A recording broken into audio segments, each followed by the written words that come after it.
God, Greg, well, I don't know. I mean, if you'd like, but you hardly know whether you would like me.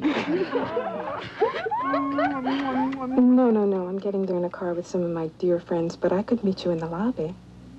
The Shrine Auditorium. About 8? Wonderful. A teenage vamp making a date in Foxes, a story of California teens and one of 5 new movies we'll be reviewing, and in the case of Foxes, disagreeing about on sneak previews. This is Roger Ebert, film critic of the Chicago Sun-Times. And across the aisle from me is Gene Siskel, film critic of the Chicago Tribune.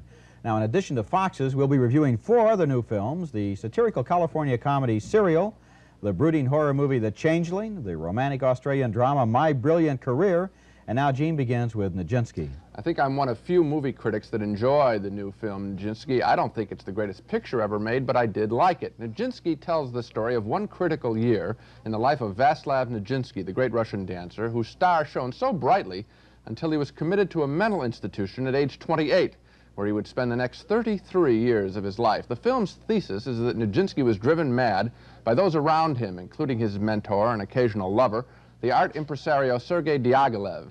In this scene, based on historical fact, Nijinsky, in Paris in 1912, dances the Afternoon of a Faun. It's the world premiere, and Nijinsky concludes the dance with a series of motions that can only be considered masturbation. The audience is horrified, but Diaghilev thinks it's great. When did you decide to do that? For God's sake, why did you do that? Do you know what you've done? You've just masturbated in front of all Paris. It wasn't me. It was the phone.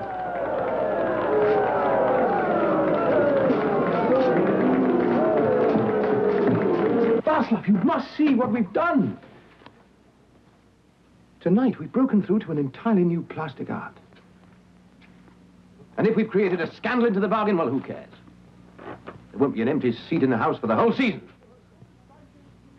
That, sir, this is the most exciting evening of my life, because it's shown me that all my instincts were right.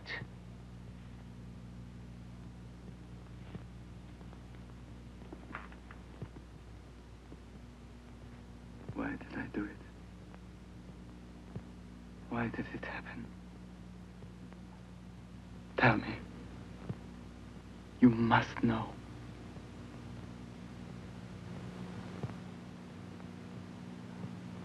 Doing something, and hardly knowing that you're doing it, as if someone else was doing it.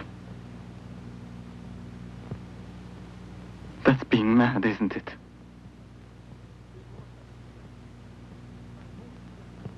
It won't happen, will it? I won't be like my brother. Things happen, or they don't. We just go on from day to day, letting the future take care of itself.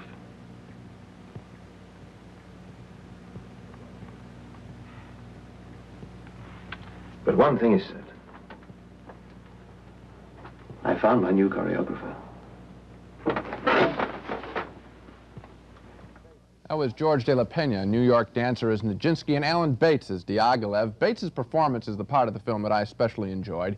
Here in another scene, we see Bates once again trying to control the fiery Nijinsky, who is frustrated as he tries to choreograph a dance based on Stravinsky's revolutionary The Rite of Spring. 1, 2,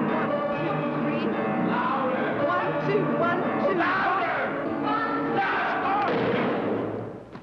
Can't you hear the rhythm in the music? Do it with me. Play. 1, 2, 3, 4. 1, 2, 3, 4. 1, 2, 3, 4. 1, 2, 3, 4. 1, 3, 1, 3, 1, 3, 1, 3, 1, 3, 1, 3, 1, 1, 2, 3, 4. 1, 2, 3, 1, 2, 3, 1, 2, 3, 1, 2, 3, 4, 5. 1, 2, 1, 2, 1, 2, 1, 2, 1, 2.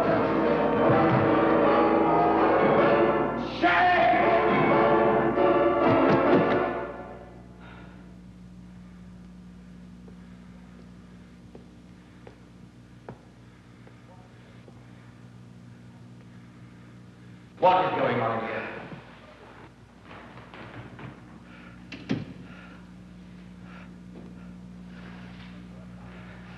Maria Pilz. I've shown her 1,000 times, and she still doesn't understand. You shouted at her in front of the whole company. Why not? You let Stravinsky shout at me. What, am I so different from him? I'm the choreographer here. If I'm going to get this ballet done, I've got to do it my way. Unless, since you're so creative, you'd rather do it yourself. Come back here!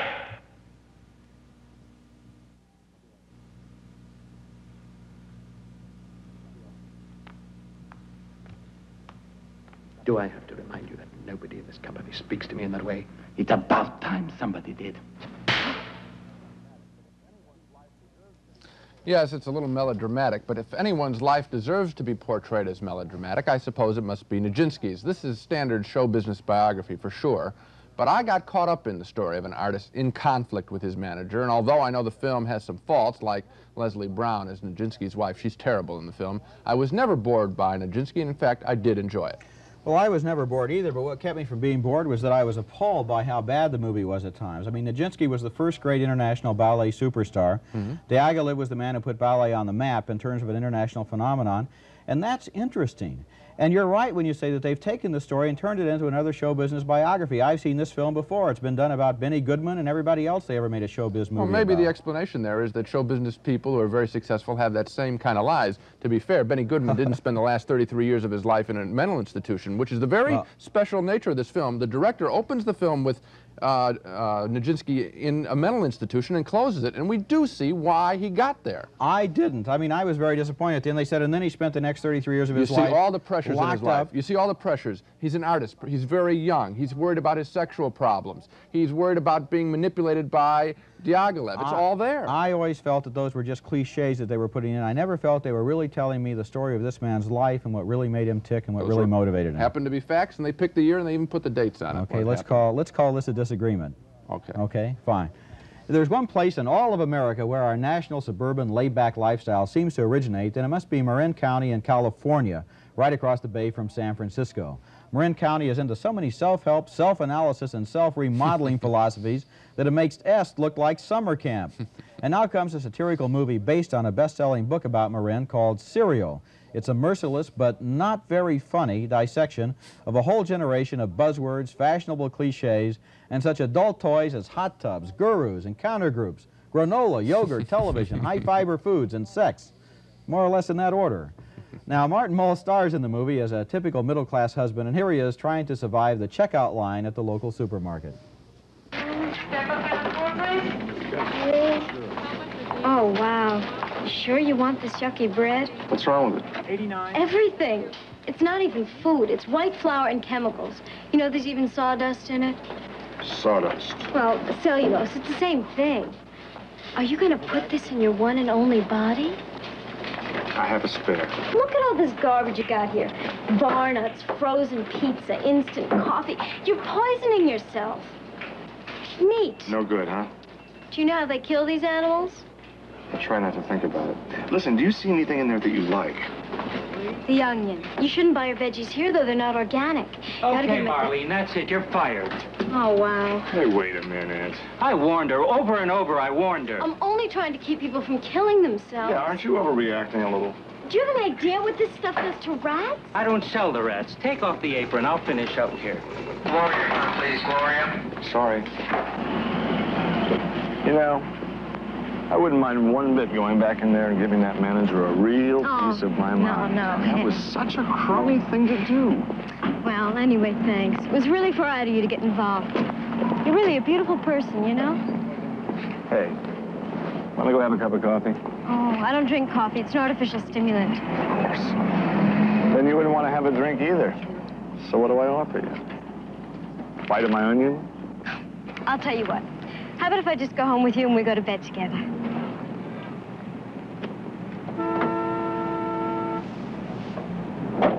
We could do that. Sure. That's a great delayed double take there. Serial is filled with a lot of good ideas, and its satire of contemporary lifestyles must have looked funny on paper, but somehow it just doesn't work as a movie comedy. Maybe that's because it depends on its screenplay too much. Instead of acting funny or looking funny or reacting funny, people just stand around and say things that are supposed to be funny, and the movie falls flat. It sure does. I think the problem is that we really don't have a movie here, but just a series of gags. Right. We don't get involved with any of the characters. They're not on screen long enough. They exist only to deliver funny lines, and that's it, and then they disappear. Well, in an hour-and-a-half movie, you need to get involved with some of the characters. You need a guide through all the material. We don't have it. It's a series of gags, not a movie. Something I think you need in a satire like this is somebody to stand around and be the straight guy and say, these people are all crazy, or I'm the only sane person. And I guess Martin Mull was supposed to be that, but we don't see enough of it. Not enough of him, and we really don't get involved in his story. Two things I did like in a movie which I didn't like. I like Tommy Smothers as the guru of that California cult, and I like Christopher Lee, who played Dracula in all those movies, as the gay motorcycle gang leader. I thought those were kind of nice touches. Okay, but we are not recommending the film We at all. are not, no. My Brilliant Career now is a film that we will recommend. It tells the true story of a young woman in Australia who at the turn of the century has a revolutionary idea. She doesn't want to get married. She wants to pursue instead a career in the arts. That's something of a shocking idea at the turn of the century, and it particularly shocks her wealthy grandmother, who has just the right young gentleman in mind for her granddaughter. He'll come into quite a large fortune in England. He comes of a very good family and will make someone an excellent husband. Well, it won't be me. Oh, do be realistic, child. Well, I am. To begin with, I don't love him. That is not the point. Well, it is to me. Sibylla, do you want to be a burden on your family forever? With no status in decent society or a home of your own? I will not be married off to someone I detest by you or anybody. At times I fear for you, my girl. You are rude to your elders and betters, and often lack all gentility. Very well. Though you may not be prepared to apologize to Frank, I expect you to apologize to me when you have regained your humor and your manners.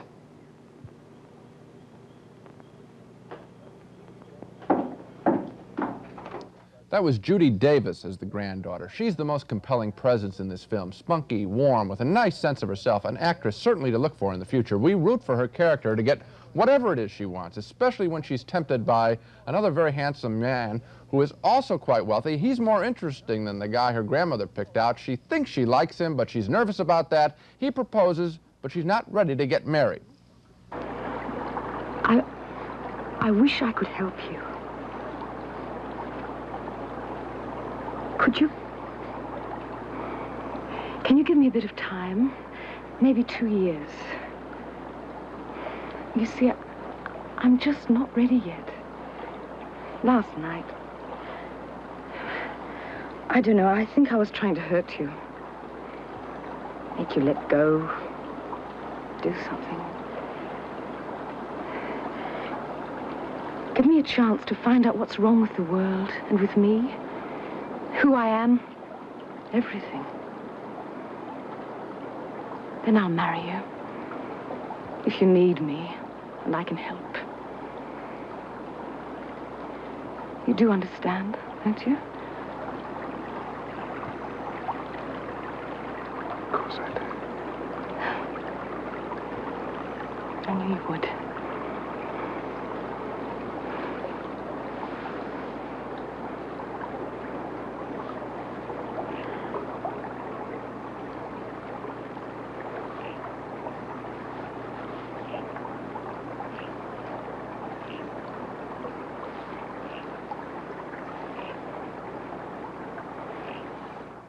This, of course, is a very trendy subject, a woman pursuing a career instead of a marriage, but that isn't why My Brilliant Career is so good. It's the acting, particularly that actress Judy Davis, and also the magnificent Australian scenery. My Brilliant Career is a minor movie, but I found it very entertaining. Okay, now, Gina, on this one, we're in total agreement, I should say. We've been disagreeing before. This is a wonderful movie, and I agree with you that it's because of Judy Davis, because this is a movie that has to sell us on the worth and the spunk and the value of this character. And a screenplay direction can only go so far, and then the actress has to step in and really sell us on her own worth, in a sense, by getting into the role. And I really loved her. I mean, I really was with her from beginning to end. I identified, and that, for me, made the movie work. Yes, it's a very simple little story. It's about one person and what they want out of life, and if you don't care about her, you don't care about the movie. She's very good, reminds me of a young Jane Fonda, an actress to watch for. Okay, we're in agreement about My Brilliant Career and also about Judy Davis. Our next movie is called Foxes, and it's about 4 16-year-old girls growing up in a middle-class suburb of Los Angeles.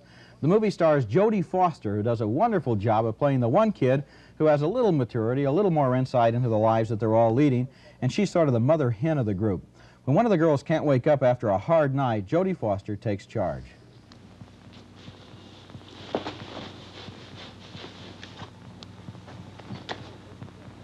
Oh, we gotta wake up Annie. Annie. Annie, wake up.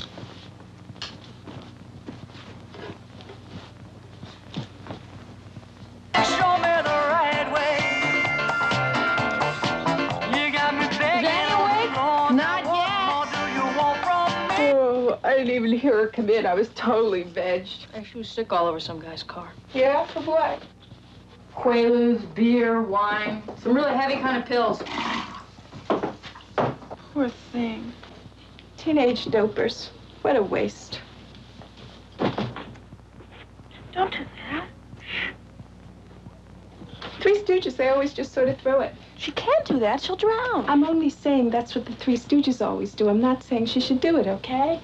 Yeah, well, you know, she did just one more time. That's it. They're just going to flunk her and throw her out in the street. Ah, forget it. What does that mean? I mean, what? Please. She doesn't care if she never wakes up.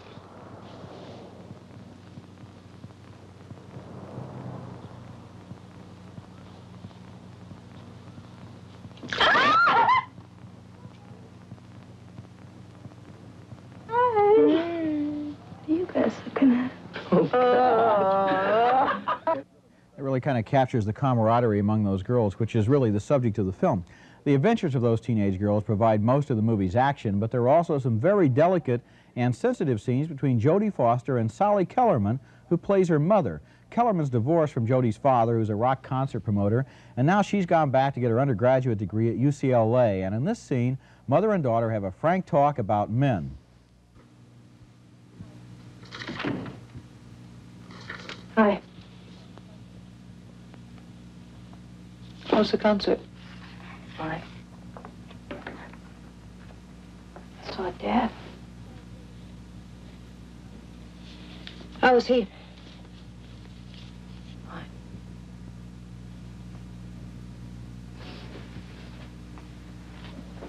What's wrong, Mom?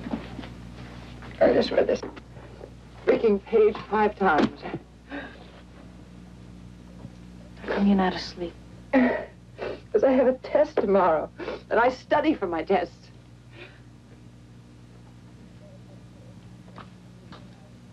Your dad thinks that if I get a degree that I'll be smart enough to leave him alone. Did you do your homework? I don't have any. It's the weekend. I got this crazy idea. You go to college, you read a lot of books, you become this brainy person. You're allowed to talk to neurotics like your mother. How's your friend? Sam? He seems nice. He's with his wife. Oh. Ex-wife. He's divorced. Hey, that's cool. He's taking me to lunch tomorrow. Did he take you to dinner last night? What does that mean? Nothing, forget it. I'm a 40-year-old woman. And I'm sitting here reading Plato again. It's insane. No, he didn't take me to dinner last night. And he didn't take me to dinner tonight like he said he would because his ex-wife called and he wasn't free to go. So he apologized. What for? Sure, I should have had dinner with him first and found out what his intentions were, if they were honorable or not. I was too busy throwing myself at some guy. Like all the other divorced, desperate UCLA undergraduates. But I did it because it felt good, because I wanted to. Okay? Really nice portrait of a character there by Sally Kellerman as a divorced, desperate UCLA undergraduate. You can make a whole movie about her. But Fox's is a serious film about a serious subject, the pressures and dangers of growing up as a teenager in suburban America. Now, a lot of people are going to say that teenagers don't really live like that, and I sure hope they don't for their sakes, but I have a feeling that Fox's is a pretty accurate portrait of the scarier, lower levels of the teenage subculture, and I think it does a thoughtful and truthful job of showing us what these kids put themselves through in the process of growing up. Well, I disagree. I don't share your enthusiasm for the film. I don't think it's that special. I think it's a fairly ordinary story of kids popping pills, getting drunk, and going to rock concerts and getting in trouble. And some of them OD and some don't. And I think What's unfortunate about the film is we can tell exactly what's going to happen to everybody by about the first 5 minutes. Just looking at that opening scene that we saw, well, we know the girl with the drug problem, it's probably going to be too much for her and she's not going to make it through the end of the picture. And we know that Jodie Foster, the star of the film, is going to make it all the way. She's very smart at the beginning, she's very smart at the end. There's no dramatic arch. A part of the purpose of the film is to show the inevitability of that. Jodie Foster is a survivor. She's going to make it. She's going to learn. She's going to grow up to be an interesting adult, I think. And the other kid, who's zonked out at the beginning of the film, is probably going to come to a very bad end. And that's what the film is about, that way that, in a way, behavior by these kids can predestine and pre-doom them. I think that's, you know, it's not a suspense film. We're not sitting there going to see who's going to survive at the end of the film. We're seeing what happens to them, what this process is, what life in the San Fernando Valley, for example, can be like for some teenagers if they're unlucky enough to get into this subculture. Well, we know that, Roger. We know it off the gun. In 5 minutes, I know what's going to happen. So you say it's not a suspense picture. Well, I prefer to think of it as a picture that has no suspense. Maybe the kids that this movie is about and the kids who will go to see this movie don't know that.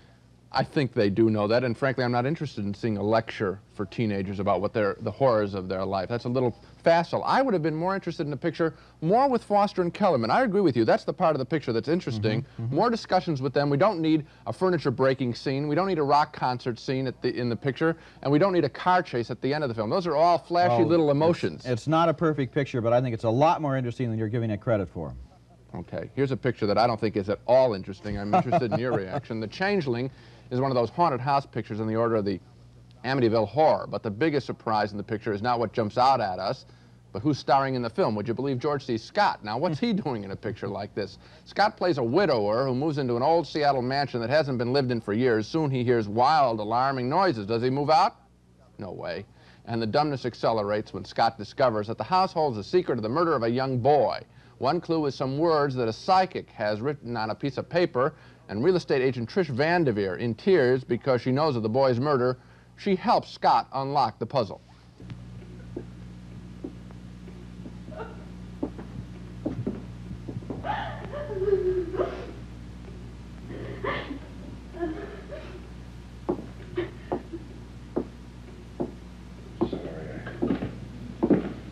I shouldn't have called you. It's just that I needed something. I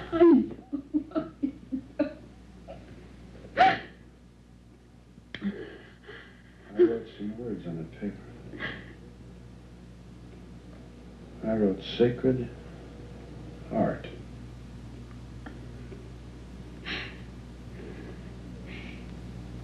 There used to be a county orphanage named Sacred Heart. It was closed down years ago.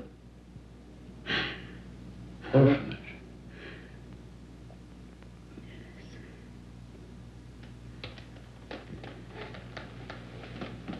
That child, Joseph Carmichael,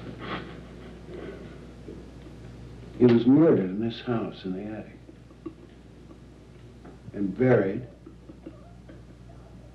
and then an orphan. Stop it, Sean, just for 1 minute, please.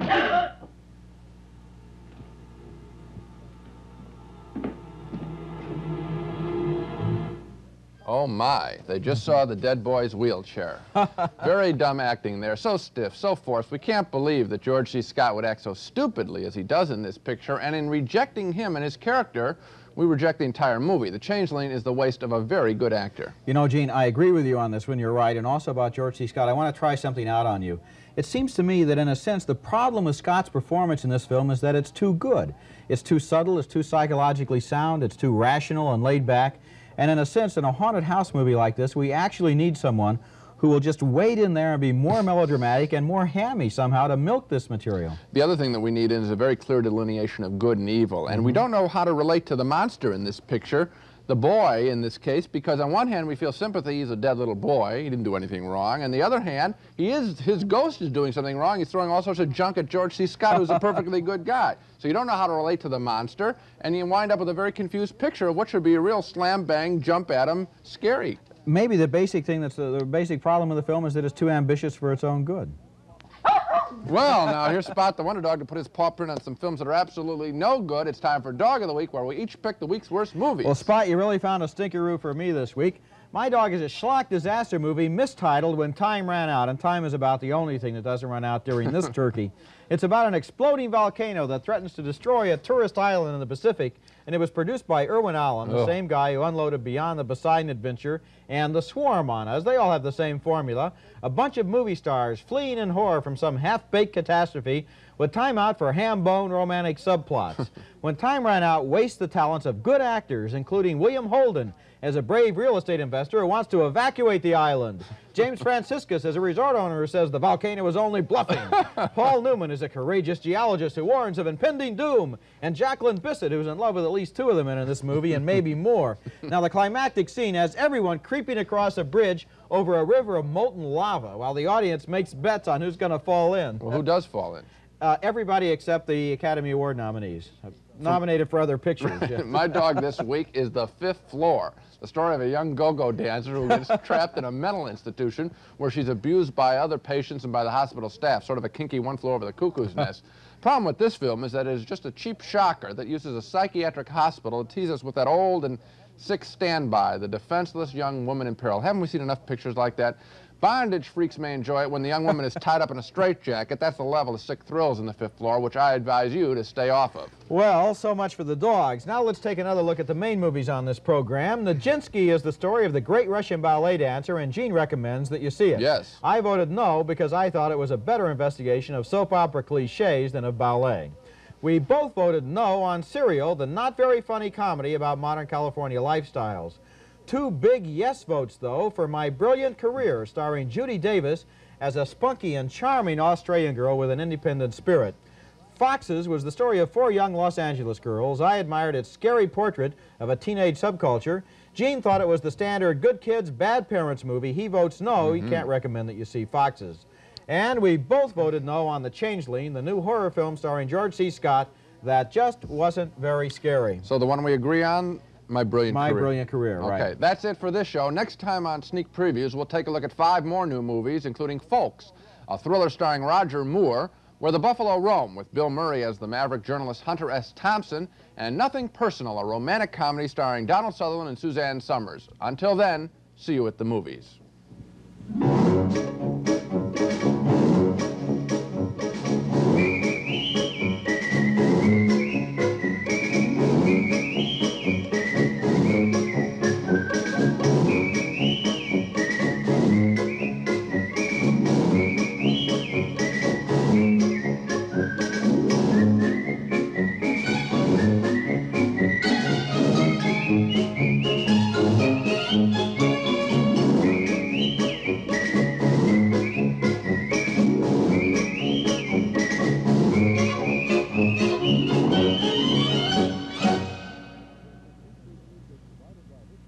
Funding for Sneak Previews was provided by this station and by other public television stations.